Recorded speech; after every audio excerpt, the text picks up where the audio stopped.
19 kilometre ধরে দুষ্কৃতীদের তাণ্ডব চলা সত্ত্বেও কেন পুলিশের নজরে তা পড়ল না? জাতীয় সড়কে পুলিশের পেট্রোলিং টিমই বা কি করছিল? এই সমস্ত প্রশ্ন উঠেছে বিভিন্ন মহলে। তার সদুত্তর না দিয়ে আসানসোল দুর্গাপুরের পুলিশ কমিশনার সুনীল কুমার চৌধুরী উল্টে দাবি করেছেন ইভটিজিং এর কোনো ঘটনাই নাকি ঘটেনি, দুটি গাড়ির রেষারেষির ফলেই এই দুর্ঘটনা।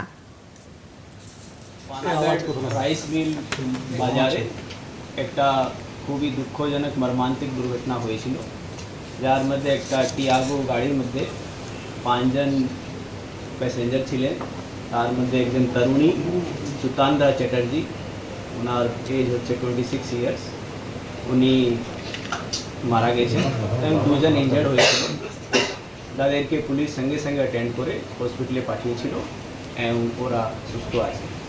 রাত্রি 12টা 6 মিনিটে একটা গলসি থানার আন্ডারে একটা পেট্রোল পাম্পে যে মৃতার গাড়ি ছিল ওনারা পেট্রোল নিয়েছেন।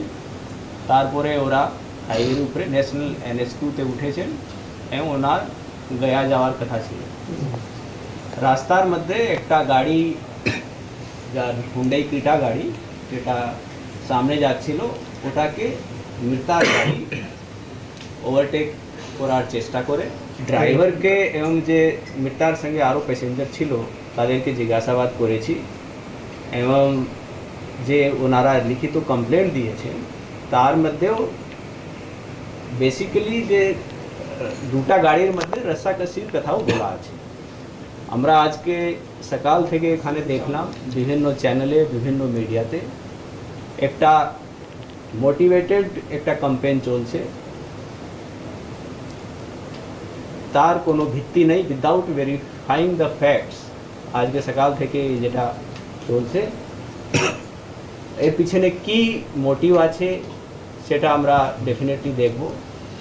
এটা একটা কুৎসা, একটা বিভ্রান্তি ছড়ানোর চেষ্টা হচ্ছে এবং আমাদের কাছে যে এখন অবধি আমরা ইনভেস্টিগেশন পেয়েছি তার ভিত্তিতে আমরা ডেফিনেটলি তাদের বিরুদ্ধেও কিছু আইনগত ব্যবস্থা নেব।